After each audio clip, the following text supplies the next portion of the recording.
Welcome to the Entrepreneurial Edge Show, where we bring real talk, real insight, and real action.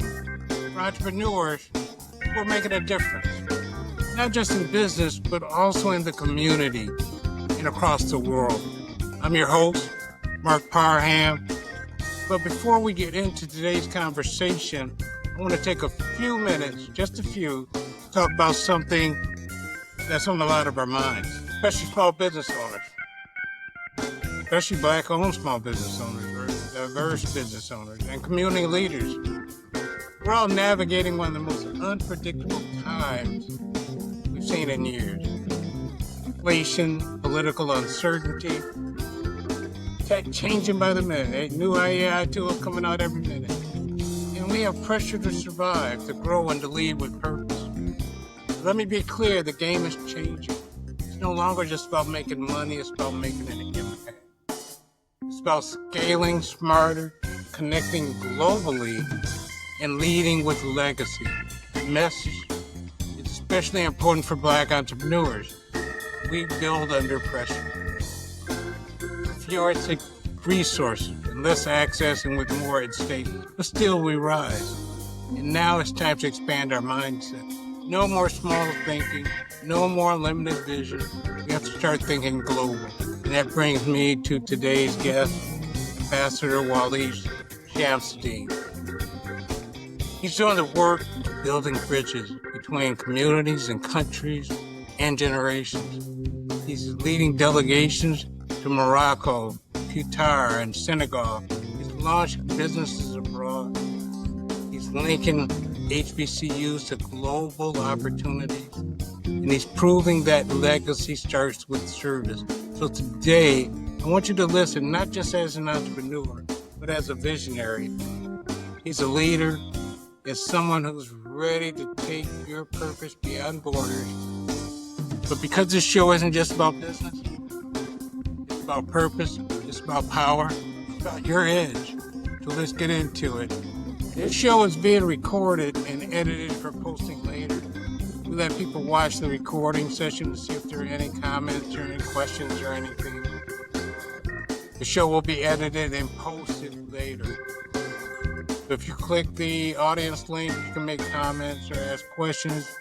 If you just want to watch online, you can watch it on YouTube at Entrepreneurial Edge. So I tell you what, we're going to get into this right now. I'm going to bring in Brother Shamsid-Deen. Mark, good evening. How you doing, my brother? I'm doing well. Super excited to be here, man. It's always a pleasure to see you. Any better? Let's start with your story. Who is Waleed Shamsid-Deen and what drives your mission?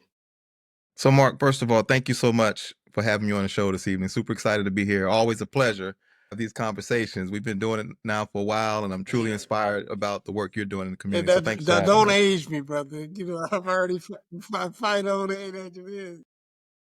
But for me, I'm a second-generation entrepreneur, grew up in a family of entrepreneurs, and one thing that I've learned that entrepreneurship is about service.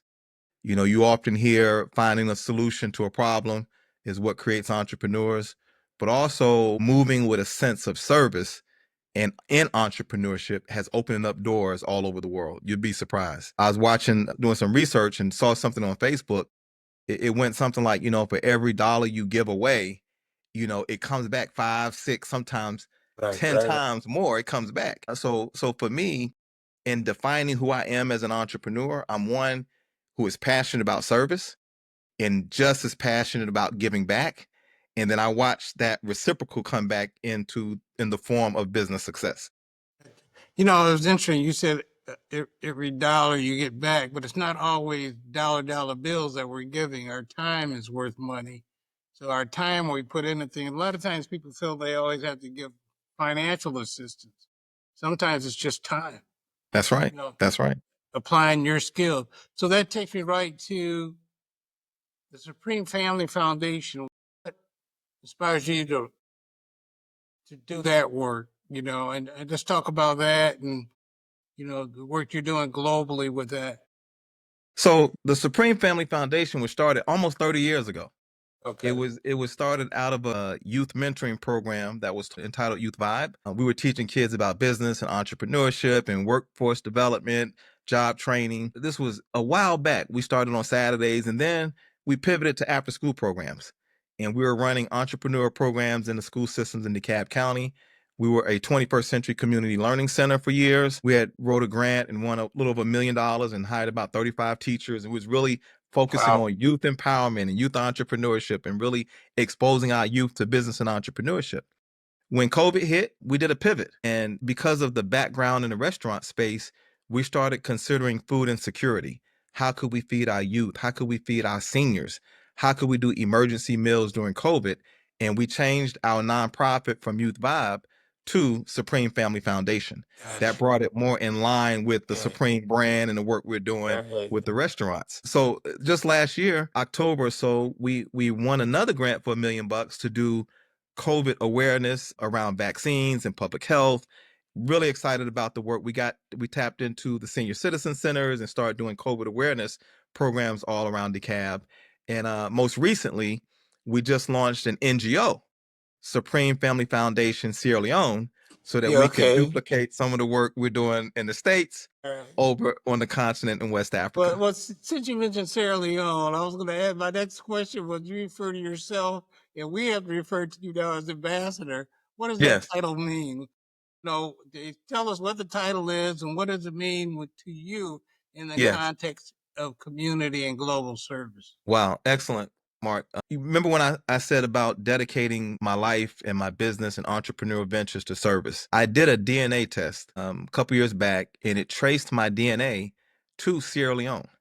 And when you use African ancestry, not only does it take you back to the country, it takes you all the way back to the tribe where your lineage came from. Wow. Now, isn't that powerful? Wow, I that's realized at that moment, my history, my family lineage didn't begin with slavery.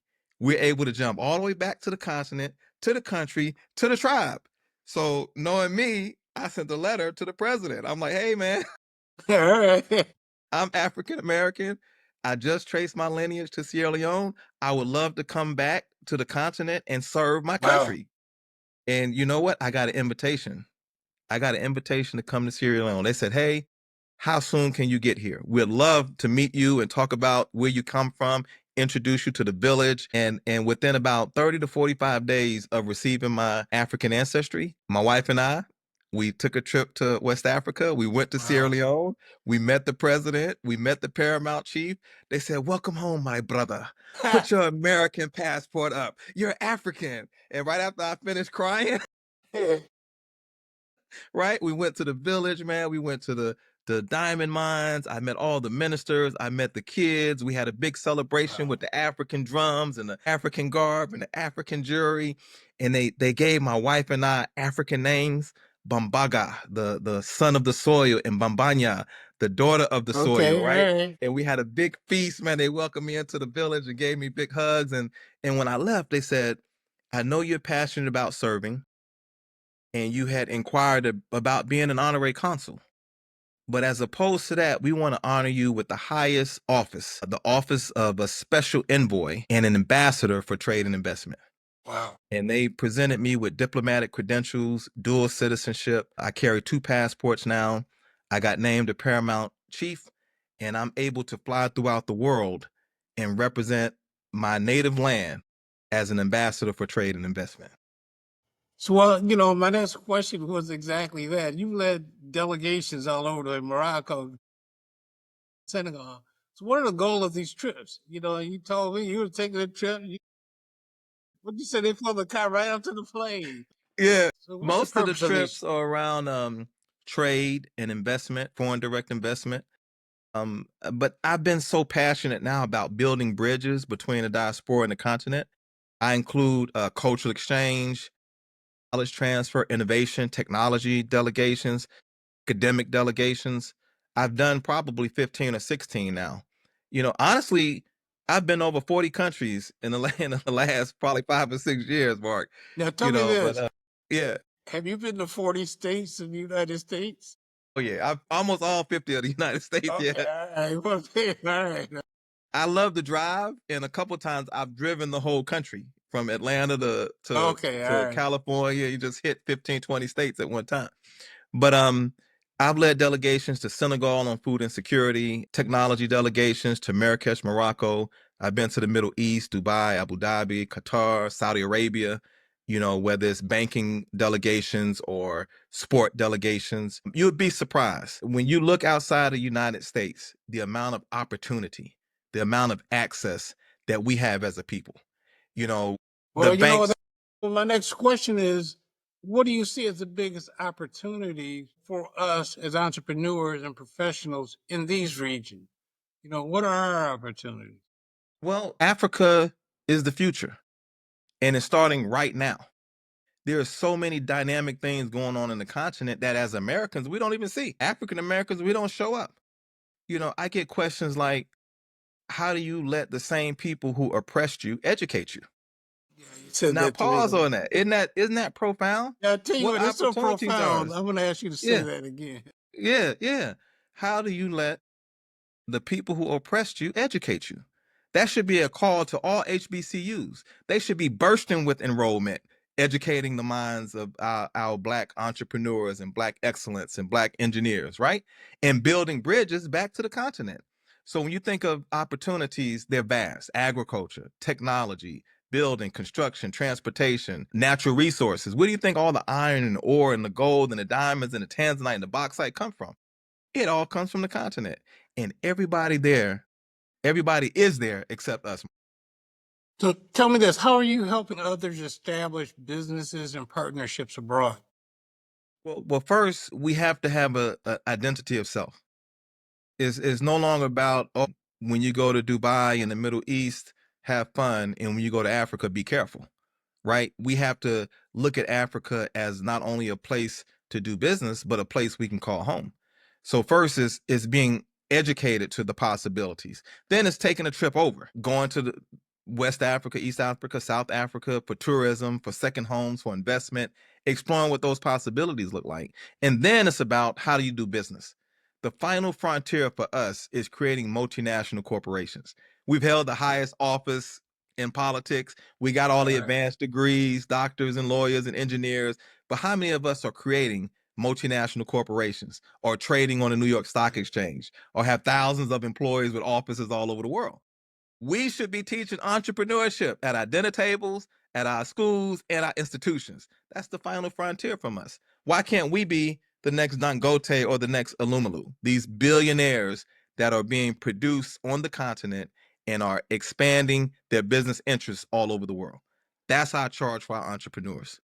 That's our charge. So tell me, what is this award? I called you last week because I saw you're getting an award that's coming up, I think at the end of this month. Tell me about that award.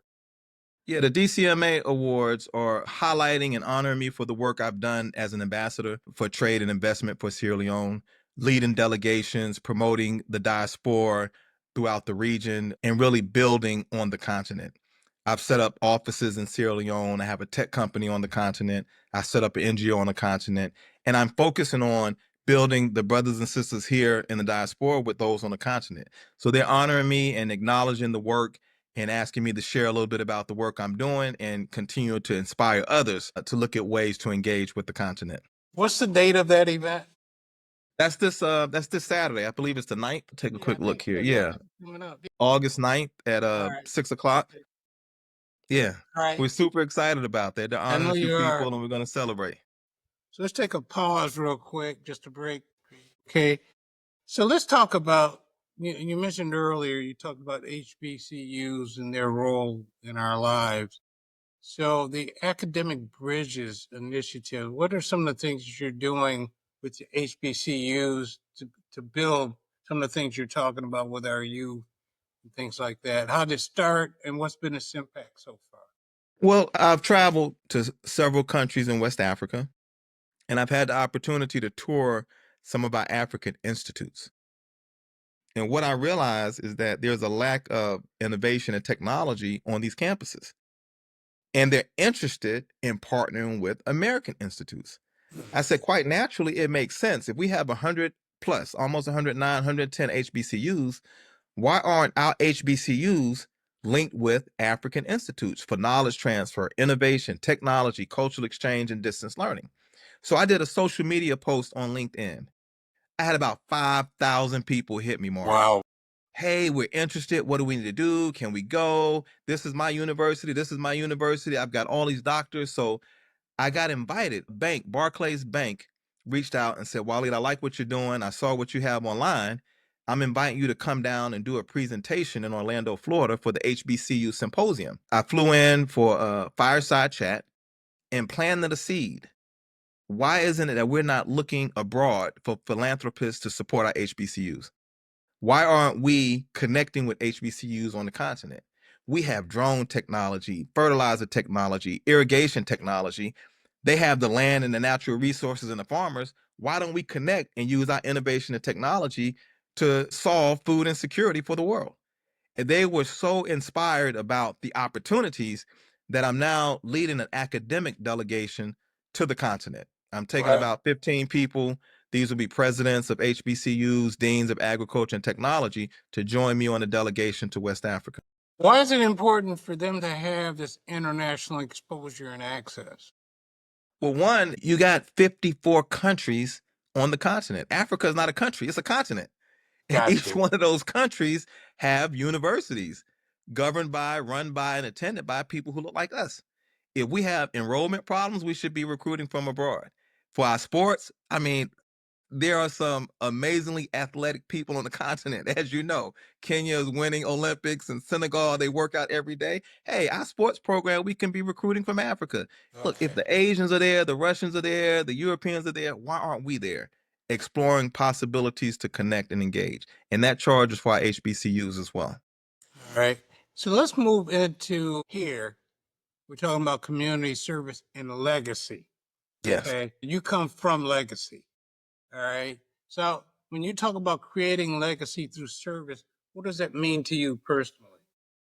One is introducing opportunities, whether they're for-profit or nonprofit, LLCs or 501c3s, that creates jobs and opportunities for our community that can sustain throughout time.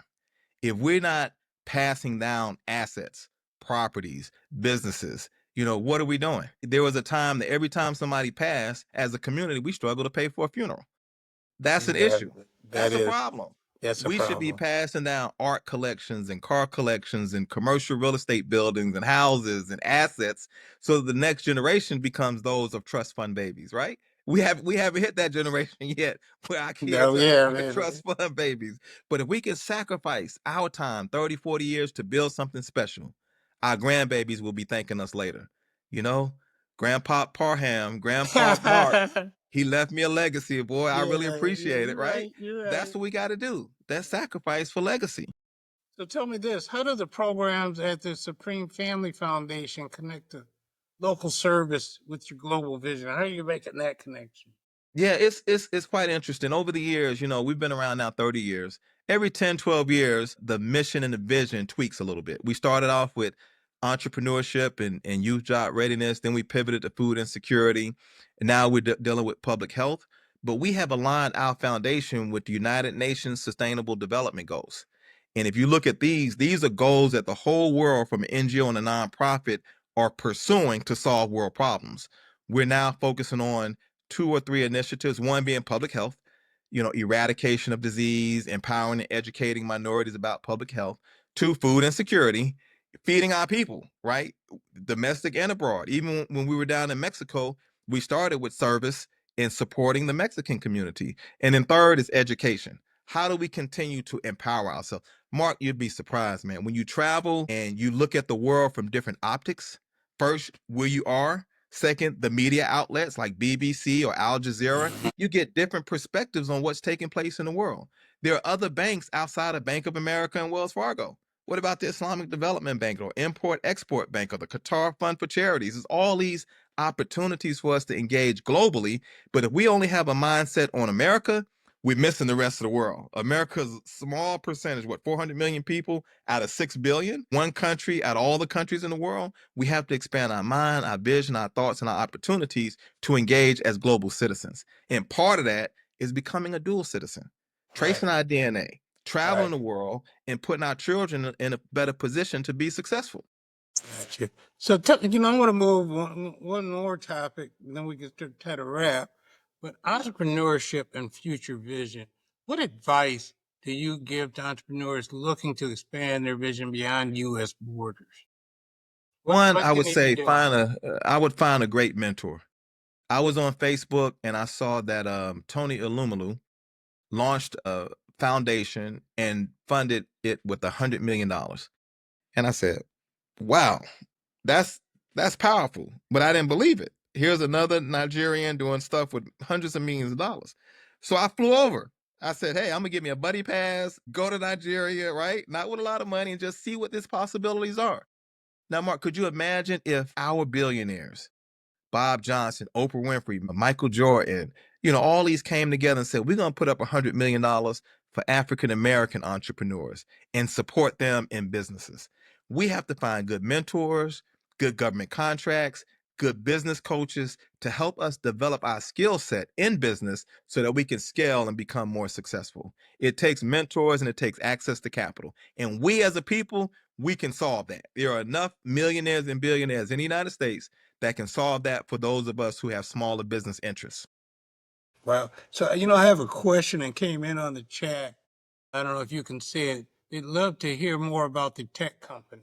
SM Tech is a cybersecurity AI digitization company that we launched in Sierra Leone. We did a partnership with Cisco Systems, and they granted us exclusive distribution rights for 4 West African nations. We attended a conference in Morocco, and we were there with, 20,000 other tech companies and funders looking to explore possibilities in Africa. We've developed some consultants throughout the world that are helping us to scale that through government contracts with the World Bank, Islamic Development Bank, and others who are looking to bring innovation and technology into the continent. We believe it'll be a hub for digitization, cybersecurity, and AI throughout that West African region. Yeah, so I tell you what's next for the Supreme Family Foundation over the next 12 months, kind of give me a rundown, I'm going to hold you to it. Yeah, no worries. What we're focusing on right now is leveraging grant dollars and government contracts. We just put a bid together for the Tony Illumalu Foundation. They want to do white papers and case studies in 10 African Francophone nations. So we want to first win that RFP and then send a team to research green energy companies and develop white papers and case studies that we can teach the next generation of entrepreneurs how to launch green companies. We also wrote a couple of grants for research here in the U.S., and we're looking to expand our food services through Meals on Wheels and government contracts around feeding seniors over the next 12 months. We currently feed all the seniors at DeKalb. We run 5 senior citizen centers. Speaking of and feeding, we do home delivery bills. Speaking of feeding, I did save half of that sandwich you had your wife's thing last week, so I could eat it later on that night.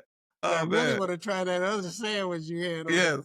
I don't know. Any day. We have our food truck out daily, so come check us out. No problem. So tell me this: how can people connect with you or getting involved with your work? Yeah, I would say LinkedIn. My name, Waleed Shamsid-Deen, on the LinkedIn platform, and of course, I'm on IG, The Supreme Burger or WS Dean, and then we have our website under the Supreme brand, SupremeFoodsWorldwide.com. Social media, website, or LinkedIn. Okay, so I'll post a lot of this stuff when I do the edit for the show and we do the final posting, but I do have one last question for you. If you could leave our listeners with one message about purpose, legacy, or leadership, what would it be? I would say move without fear and move without money. Don't let money keep you from doing the things that you want and desire to do. It's funny because someone had commented currency is not always cash. Right. It's not the only currency that we're using.